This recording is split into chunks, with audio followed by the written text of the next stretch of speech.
Planning ahead. It's important in any walk of life.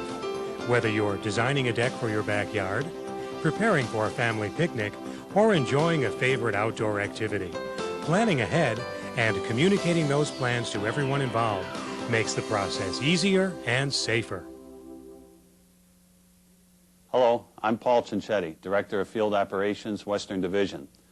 Niagara Mohawk has asked their employees to conduct tailboard discussions or job briefings for decades. If you recall, they were once known as tailboard sessions. These job briefings are also an occupational safety and health administration requirement. According to OSHA, this job briefing must include a discussion of the hazards associated with the job, work procedures involved, special precautions, energy controls, and PPE. This video will describe what should occur at a job briefing, how it should be conducted, how often to conduct one, and who signs a job briefing. The many hazards we encounter differ from site to site. They should be identified and discussed during a job briefing before starting work. We want our crews to understand that a thorough job briefing can be an important tool to achieve continuous safe working behaviors. As you're about to see, this discussion can start at a barn, be continued at the job site, and may be repeated if there are any changes during the job. Morning. Hey, Dale, how are you? How are we going? I got a job for you. You're going to be heading out to Liverpool and Manchester, corner of. You're going to be setting a pole out there. I was out on site, and I've checked it out. It's 13.2 out in the area. So make sure you bring a pole guard with you. The pole is being set for a new pump house near the abandoned building that's on site, and the code 50 or 753 has been called in. There is telephone and gas marks, so be careful digging. And don't forget to ground the digger when you're out on site. Okay. Will we need flaggers? I don't believe so, but if you do, give me a call and I'll send somebody out, give you a hand. Okay, and one last thing, there was a lot of kids running around the area, so keep an eye out for them. All right. Okay. We'll take care of it, and I'll see you later. Okay, thank you. Kenny, Tom, we got a pole to set in the 13.2 at the corner of Manchester and Liverpool. It's for a three-phase bank for a new pump house. Kenny, I want you to take the pole and the digger and meet us on site. Tom, you get a couple of pole guards, and I'll check out the line truck, and we'll head on over and meet Kenny at the job. Okay, I'll get the ground too, Dale. Okay. Okay, Dale.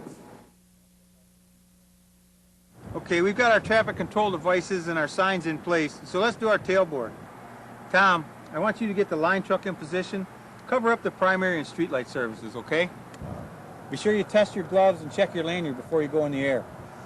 Ken, when he gets finished, I want you to get ready, get the digger in position, and get ready to set the pole. As a reminder, guys, this is a 13.2 feeder. It's circuit 4456, and we do have a set of disconnects across the street on the pole should we get into a need to open. I'll also be getting a brown tag while we do our work. The pole is staked. We do have a code 753, and Kenny, we're going to put the pole between the field phase and the middle phase. We got to wear our gloves because we do have hot conductors overhead, and we also have to watch out for any pedestrians and all this debris that's around from the construction. Okay. You guys got anything to add that I might have forgot or that we can help with? Tom, what will you be doing? I'm going to put the rubber on the pole. Kenny, what about you? I got a ground and digger, and I'll wait for your signals. Okay, as long as we got that down, let's sign this tailboard, and we'll get to work. If anything comes up where we have to make adjustments, we'll stop the job. We'll make the necessary changes. Okay.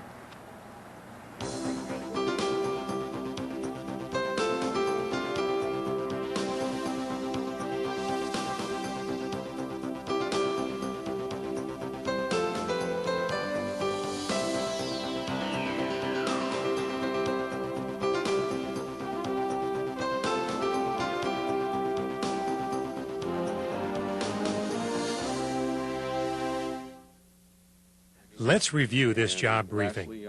It really started with the supervisor handing the job to Dale, who pointed out special case, special care items like a pole guard. Most of the tailboard, however, took place at the job site. Remember the old word tailboard? Anyone conducting a job briefing can use it as a guideline. Talk to all crew members about the job. Assign specific duties to people. Identify known hazards. In this case, debris hazards were pointed out. Let employees know what their duties are. Beware of creating additional hazards. Observe applicable safety rules, like the use of a pole guard. Allow time to do the job safely. Review protective equipment needed. A harness is required for all aerial work. Determine if employees understand their duties by asking them to repeat their assignments. You are not ready to work unless you know the answers to the following questions. Where should a job briefing be held? At the job site.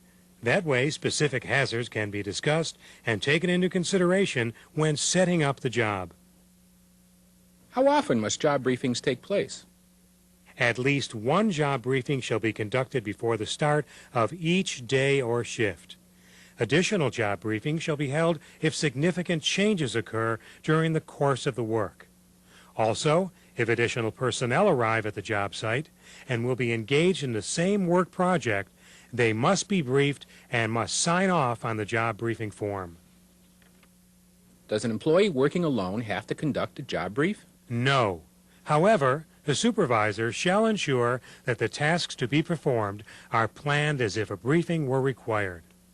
This will be accomplished by periodic visits by the supervisor. Why do I have to sign or initial a job brief? OSHA requires that a job brief take place. Niagara-Mohawk has elected to document these job briefs. Your signature or initials on the job brief are there to signify that a job brief was held and that safety and work procedures have been discussed with all crew members. It verifies that everyone has had an opportunity to identify hazards and ask questions about the job. Can more than one crew sign a job brief?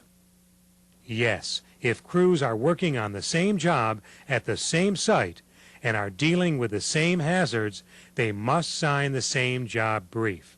For example, a mechanic operating a crane and a stations crew. What about two crews working at the same location but on separate jobs? No, they should conduct their own job briefing. They must, however, communicate and coordinate with each other regarding the scope of the tasks at hand. This communication should be noted in the remarks section on the job brief form.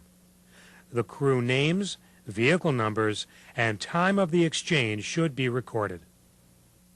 What about two or more crews working on the same job but in different locations? This can be handled in two different ways. A job brief is held and everyone signs the same form. Or, different briefs are held and the remarks section of each brief includes a reference to the information exchanged, including the crew names, vehicle numbers, and time of communication. As I mentioned at the beginning of this video, we want our employees to be able to conduct a thorough job brief before every job. We want this discussion to be guided by the acronym tailboard. Remember, talk to the crew, assign duties, identify hazards, let people know what is expected of them, beware of creating additional hazards, observe safety rules, allow time to perform safely, and review protective equipment. Determine if everyone understands their duties. If you have any further questions on job briefings, you can see Section 1.5 of your APR book, Section 3.12 of the Safety Health Procedures Manual, or OSHA's Code of Federal Regulations 1910.269, Part C. If you have questions about this program or any other safety matter, please consult your supervisor or a safety specialist.